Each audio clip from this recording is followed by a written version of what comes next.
lagi dengan inisiatif. Nah, di pembelajaran animasi sebelumnya sudah ada berapa pembelajaran ya? Sudah ada satu video kalau nggak salah.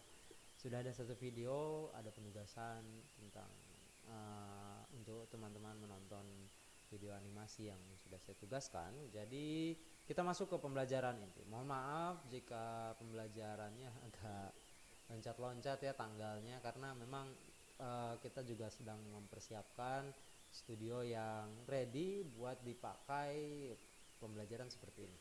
Nah, maka dari itu kita akan mulai masuk ke materi selanjutnya. Materi selanjutnya adalah tentang prinsip animasi. Prinsip animasi ini sebetulnya dikembangkan sudah sejak sekitar 1900-an, 1980-an pada buku The Illusion of Life dari Disney.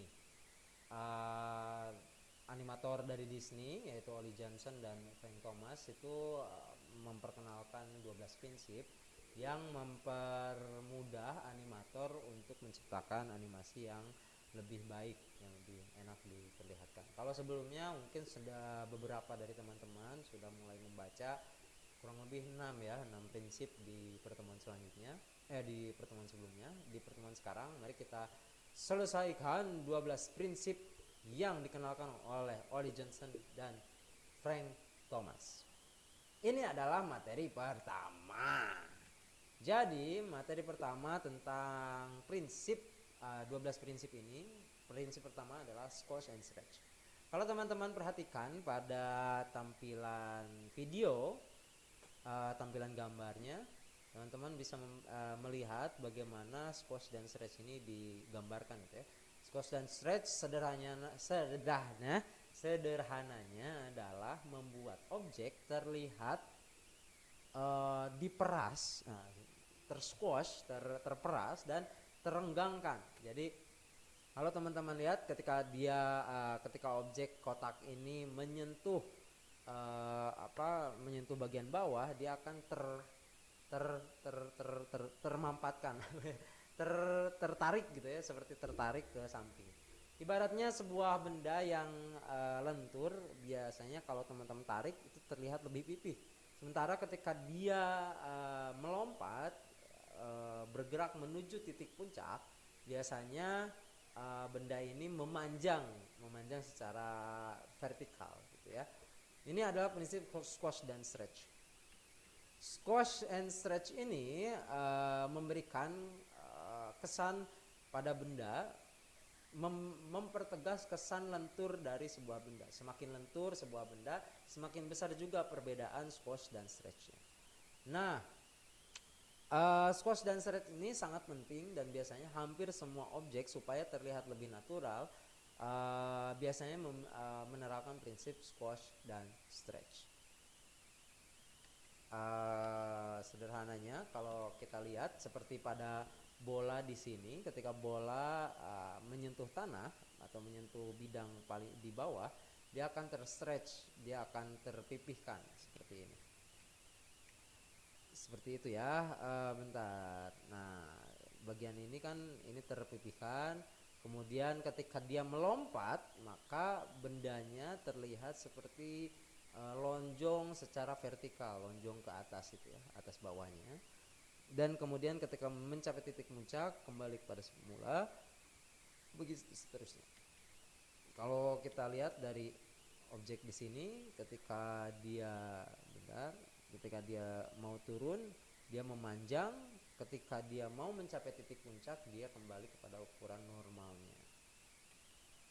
Squash dan stretch ini sangat penting, terlebih untuk tadi ya, seperti yang saya bilang sebelumnya, untuk menunjukkan bagaimana kelenturan sebuah benda. Semakin lentur bendanya, misalkan let's say kalau ada dua benda seperti bola besi dan bola karet, squash dan stretchnya akan berbeda. Ketika bola besi biasanya lebih stiff atau lebih kaku gitu ya, sehingga squash dan stretchnya tidak begitu tampak. Berbeda kalau misalkan bolanya adalah bola karet, squash dan stretchnya akan sangat tampak. Selanjutnya, nah ini gambaran squash dan stretchnya. Ketika dia menyentuh tanah, dia akan memampat, dan ketika melompat dia akan melonjong ke atas. Selanjutnya ada anticipation. Jadi anticipation adalah, kalau bahasa Indonesia antisipasi atau ancang-ancang gitu ya. Kalau anticipation ini sebetulnya sederhananya adalah memberikan petunjuk kepada penonton apa yang akan dikerjakan oleh si benda atau si objek ini. Anticipation ini akan mempermudah penonton untuk memperkirakan atau memprediksi gerakan seperti apa yang akan dilakukan. Tetapi anticipation juga bisa digunakan untuk mengecoh atau mematahkan ekspektasi orang. Ketika misalkan sebuah benda seolah-olah mau bergerak tetapi kemudian dibatalkan, itu juga bisa mematahkan ekspektasi seseorang. Nah, kurang lebih bagian ketika si orang ini akan lompat atau terbang, dia akan menjongkok terlebih dahulu untuk anticipation ini juga bisa menunjukkan dari mana datangnya kekuatan seseorang itu melompat atau melakukan sebuah aksi gitu ya. Jadi anticipation ini bisa untuk mempermudah atau memberikan ilusi datangnya energi dari objek atau dari mana datangnya energi sebuah objek. Selanjutnya adalah staging. Staging sederhananya adalah memposisikan benda di posisi yang sesuai atau menempatkan benda pada frame dengan dengan posisi yang tepat. Staging ini biasanya diperuntukkan untuk menempatkan, intinya ini, ketika kita menggunakan prinsip staging, jangan terlalu banyak mengisi ruang atau mengisi frame dengan terlalu banyak objek sehingga orang confused atau merasa bingung gitu ya, mau melihat yang mana. Staging juga di dalamnya termasuk mengarahkan kemana penonton harus melihat.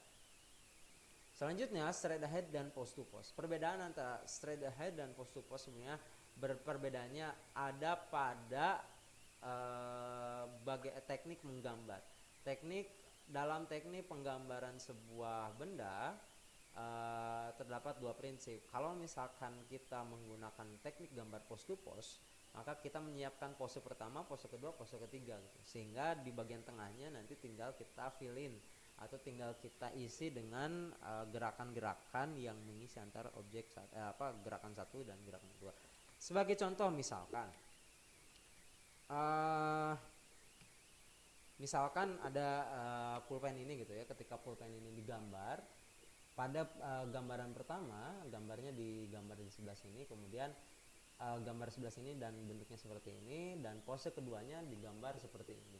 Nah, feeling yang tadi saya sebutkan atau gambar di antara keduanya, in between di antara keduanya, itu adalah gambar di antara ini dan ini.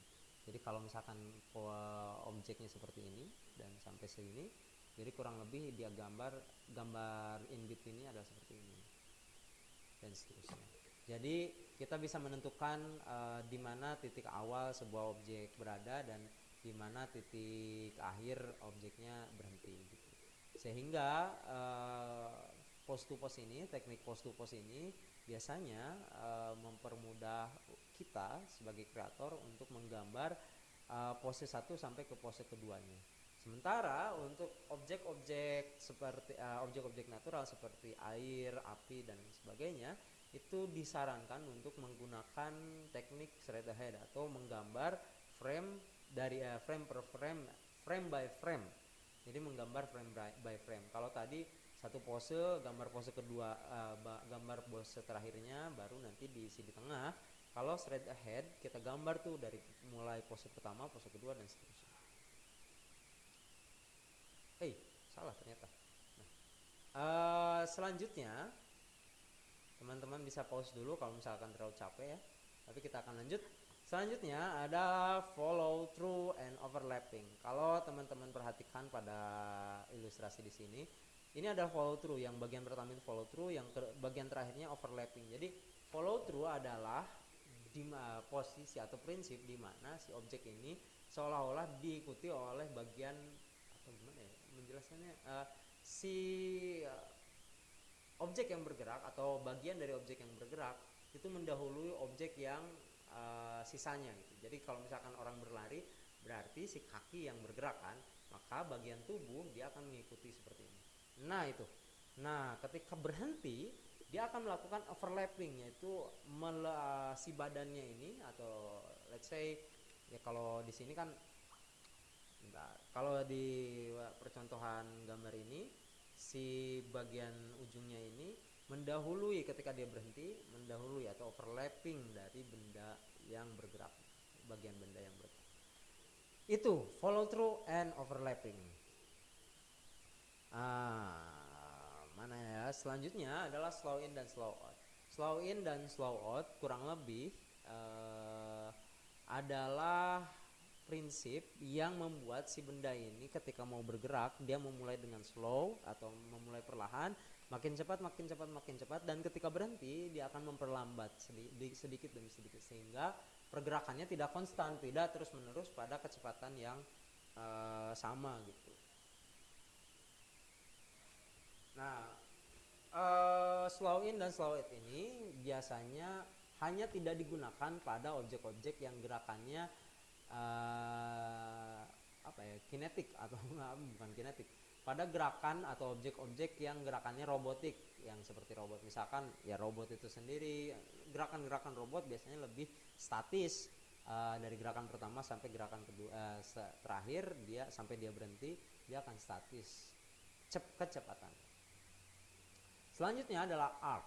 Arc sederhananya adalah prinsip yang menempatkan sebuah objek itu pada gerakan parabolis.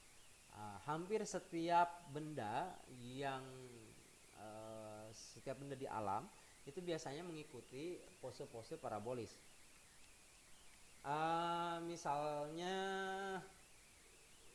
nah kalau kita perhatikan pada objek ini, si tangan ini bergerak secara parabolik. Sehingga kalau saya contohkan pada gerakan tangan saya,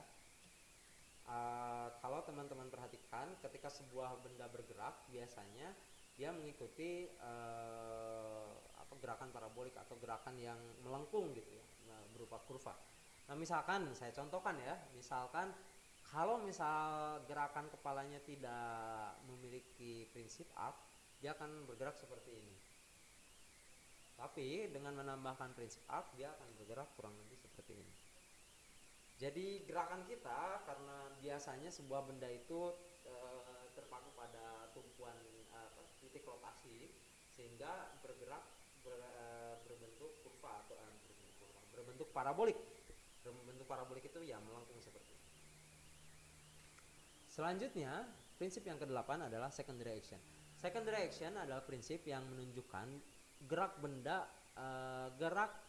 benda sekunder atau gerak objek sekunder dari sebuah objek. Jadi kalau misalkan kalian perhatikan ketika tubuh saya bergerak, maka baju saya juga bergerak beberapa bagiannya, sehingga dalam animasi kita akan menambahkan gerakan-gerakan yang meskipun objek utamanya bergerak, tapi ada objek yang lain juga yang mengelilingi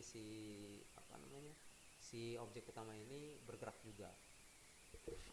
Jadi kalau kita lihat pada contoh seperti ini, animasi ini, ketika dia bergerak, yang bergerak kan ini kan mulut, tetapi si halisnya juga ikut bergerak. Atau misalkan telinganya yang telinga anjing atau rusa ya, telinga rusa ini juga ikut bergerak. Begitu. Selanjutnya adalah timing. Timing adalah prinsip menempatkan sesuatu benda ketika bergerak, dia mengikuti timing yang tepat. Jadi jangan sampai ketika saya menggambarkan sebuah benda bergerak, tadi tidak terlihat ya. Nah misalkan contohnya seperti gambar ini, animasi ini, ketika yang geraknya itu kan yang utama adalah mulut, tetapi halisnya juga ikut bergerak, dan ketika dia mau berjalan telinganya juga ikut bergerak. Itu sekundernya, gerakan sekunder.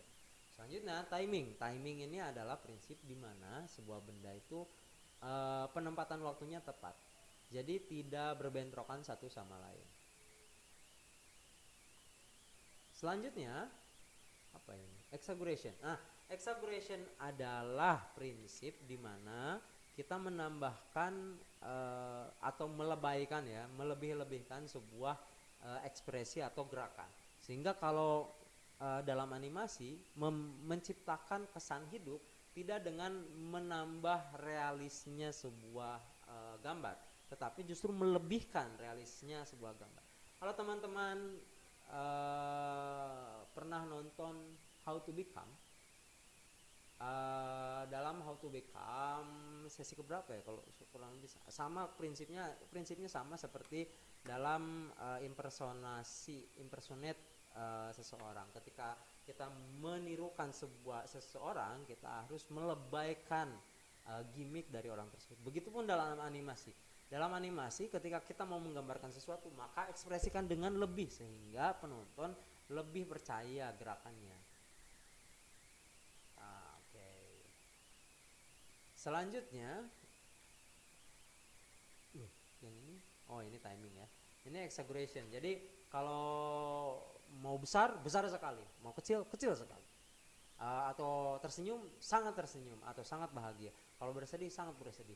Jadi makanya kan tidak semua orang menangis sampai air matanya bercucuran, tetapi dalam animasi untuk menunjukkan kesedihan tersebut, air matanya sampai bercucuran. Nah ini contohnya, misalkan menunjukkan karakter yang bergembira gitu ya, yang senang sekali ketika makan daun. Ditunjukkan dengan dia memakan semua daun dengan cepat dan dianya berputar. Lebay kan, tetapi menunjukkan ekspresi yang meyakinkan. Selanjutnya solid drawing. Jadi solid drawing adalah kemampuan kita sebagai animator untuk bisa menggambar secara keseluruhan. Jadi menggambar gambarannya itu kita bisa tahu dari kanan, dari kirinya, dari atas, dari bawahnya, sehingga kita bisa memiliki gambaran yang penuh tentang sebuah objek. Jadi solid drawing biasanya dipengaruhi dengan kemampuan kita dalam melatih teknik gambar kita. Jadi semakin sering kita menggambar, semakin bagus juga solid drawing kita. Solid drawing kurang lebihnya biasanya dibantu dengan garis bantu seperti ini. Garis bantu seperti ini biasanya mempermudah kita untuk menggambar perspektif yang lebih baik. Selanjutnya appeal. Appeal adalah kemampuan animator untuk menunjukkan karakter objek dari secara visual. Jadi kalau ngomongin gemuk tadi termasuk ke eksaggerasi gitu ya. Kalau ngomongin gemuk, ya gemuk sekali gitu. Gemuk biasanya diibaratkan dengan lingkaran misalkan atau bulatan. Maka gambarlah sebuah objek dimulai dari objek bulat. Itulah 12 prinsip dasar animasi yang sebaiknya teman-teman pelajari. Nah, sambil kita belajar tentang 12 prinsip animasi, teman-teman kemarin kan sudah menonton 1 dari 5 film yang saya rekomendasikan. Nah, tugas atau latihan selanjutnya, silakan teman-teman ambil screenshot bagian dari setiap prinsip yang digambarkan, yang menggambarkan 12 prinsip yang tadi disebutkan gitu ya. Jadi silahkan ditonton kembali. Nah kemudian tontonlah di HP. Kalau mau screenshotnya gampang, tontonlah di HP.